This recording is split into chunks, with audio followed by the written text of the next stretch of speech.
Good morning. Today we're going to be taking a look at an example of a court case that was written as a literature kind of mystery. You solve this court case and you determine if you were on the jury, who would you find guilty, who would you find innocent, what would the verdict be? So we're going to use this to help sharpen our claim evidence reasoning skills. And we will kind of go over the claim evidence reasoning portion at the end. But as we are reading, imagine that you are the jury. You're going to be the one to determine whether the person on trial is innocent or guilty, whether people are telling the truth or lying. So as we're reading, kind of look for any red flags that stand out to you that make you think, this person's definitely telling the truth, or I don't know if that's true. So let's go ahead and get started on the case of the high-kicking horse. Ladies and gentlemen of the jury, if a horse owner does not properly train his horse and it injures someone, the owner is responsible. Tom Clive, the plaintiff, allegedly was kicked in the head by a horse called Lightning. He suffered severe head injuries and is suing Howard Sim, the owner. He claims that if Lightning had been properly trained, the horse would not have kicked him. Howard Sim, the defendant, says that the horse was well trained. Tom Clive has testified as follows. My name is Tom Clive. I'm a successful jockey who's worked for a number of the top horse owners in the country. I'm the best, and I don't care who knows it. Maybe you saw me last year in the Kentucky Derby. Anyway, I was hired by Howard Sim to ride his horse Lightning in the Langdon races. But the first day I was working out with Lightning, Mr. Sim walked up to me and fired me. Just like that, for no reason at all. He told me to get off his property, and he'd send me my riding gear the next day. Well, I was so angry with Howard Sim that I decided I wasn't going to wait until the next day for my things. I wanted to clear out that night and never see the owner again. I snuck back to the stable around midnight. The light in the stable must have been out, so I felt my way to the rear of the stable and over to my locker. I grabbed my gear and headed for the door. Then I remembered I'd left my riding crop inside Lightning's stall. When I went to get my riding crop, Lightning was restless and neighing. As I opened the stall door, the horse reared its hind legs and began kicking. He caught me on my forehead. My head still hurts when I think about it. I must have been out for hours. When I awoke, it was dawn. I could see that Lightning was inside his stall. Thomas Clive's lawyer entered as Exhibit A, a photograph of the stall as it appeared that morning. Let's take a look at Exhibit A. There's Lightning's behind, there's the stall. Gives us a sense of what we're looking at. Let's continue. He also entered as Exhibit B a photograph of the baseball hat Thomas Clive was wearing at the time he suffered the injury. Mr. Clive says the horseshoe mark on the hat shows where Lightning kicked him. In his testimony, Howard Sim raised doubt about Clive's account of the accident. So let's take a look at the hat before we take a look at his account. Horseshoe marks there, pretty plain to see. First the questions and then the answers. So we're going to kind of get what Howard Sim is asked and then what Howard Sim says. Question. Why do you question the facts of Tom Clive's story? Howard Sim's answer. Well, I didn't like Clive's attitude from the start. I knew he had trouble with other owners, but I decided to hire him anyway. Question. What made you change your mind? Sim's answer. It was after Clive had his first workout with Lightning. He said my horse wasn't well trained. He called Lightning too wild to be a winner. Question. Is that when you fired Mr. Clive? Answer. Sure. I didn't want a person like him riding Lightning, so I told the jockey he was finished. Question. What was his reaction? Answer. He never expected me to fire him. When I told him I would get another jockey instead, Clive became very angry. He said I would regret it. Howard Sim offered another explanation for the jockey's injury. I don't know why Tom Clive decided to pick up his riding things that night. I told him I'd send them the next day. He might have been trying to hurt Lightning. I can't say whether Lightning kicked the jockey or not, but if Clive was stupid enough to go into my stable after dark, he should have known it might be dangerous. Clive could have banged his head on anything. He would have had trouble walking through the stable in the dark. He entered Exhibit C, a photograph of Tom Clive's locker, to prove his theory. And here is Exhibit C. You can see the locker. Clive could have easily hit his head on that beam near his locker and used the accident to blame Lightning. He said he would get even with me. Maybe he even faked the whole thing. So again, there's the beam he's talking about. We can see in the image. There are old horseshoes inside the barn. If Clive wanted to blame Lightning, all he had to do was find one and slam it into his baseball hat. You can't tell from the mark on Tom Clive's hat whether it was done by Lightning or not. Any old horseshoe could have done it. All right, jury, here is your charge. You've heard the case of the high-kicking horse. You must decide the merit of Tom Clive's claim. Be sure to carefully examine the evidence in Exhibits A, B, and C. Did Lightning kick Tom Clive, or did the jockey fake the accident? So, what do you think? What's your opinion immediately after hearing this case? Most people tend to say that Tom Clive is lying and that he made this up, at least in my past experience. So we're going to break down some claims, some evidence, and some reasoning that could be used to make an argument one way or the other. So let's take a look at this document. One possible thesis here, first of all, there's only two. So let's break that down.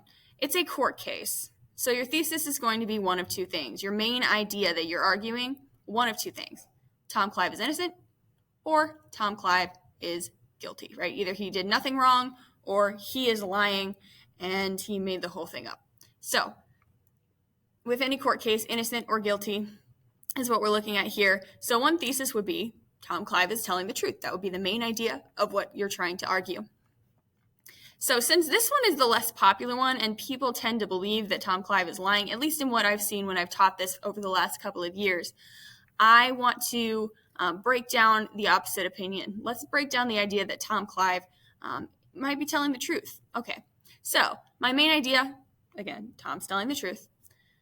Claim to support that.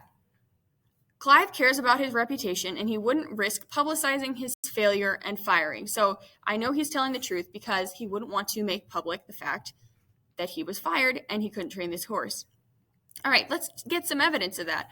Okay, how do I know he cares about his reputation? Well, he said it. Early on in the story when he introduces himself, he says, "I'm the best and I don't care who knows it." Oh, you've probably seen me in the Kentucky Derby. He's bragging. He's talking about his accomplishments. So we can tell that he's obviously a little bit stuck up, you might say. So there's our evidence. So let's get some reasoning. Okay, how does him being stuck up prove that he's telling the truth? Well, let's put that together with the reasoning. Somebody who's very prideful wouldn't want to risk their reputation in this racing community. So when he's getting into this lawsuit, Clive's drawing to the attention to the fact that he was fired and that he couldn't handle a horse. Anybody who thinks this highly of themselves probably wouldn't want to draw attention to their failures unless they had a very good reason. And getting seriously injured would be a very good reason. So if Clive were lying, it would destroy his credibility. And he's such a vain person. He's so full of himself. He would not want to do anything that would damage the reputation he's so proud of. So again, our claim is a reason we think our main idea, our thesis is true.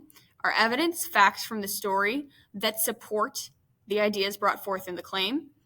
And then reasoning is where we kind of explain our own opinion. So there's nothing in the story that says, oh, well, Clive wouldn't have this lawsuit if he didn't want to draw attention to himself, right? There's nothing in the story that says that. That's my interpretation in the reasoning. So be mindful of the fact that reasoning is kind of your interpretation where you express why you feel the way you feel. Why do you feel that he is telling the truth? And what does that have to do with reputation?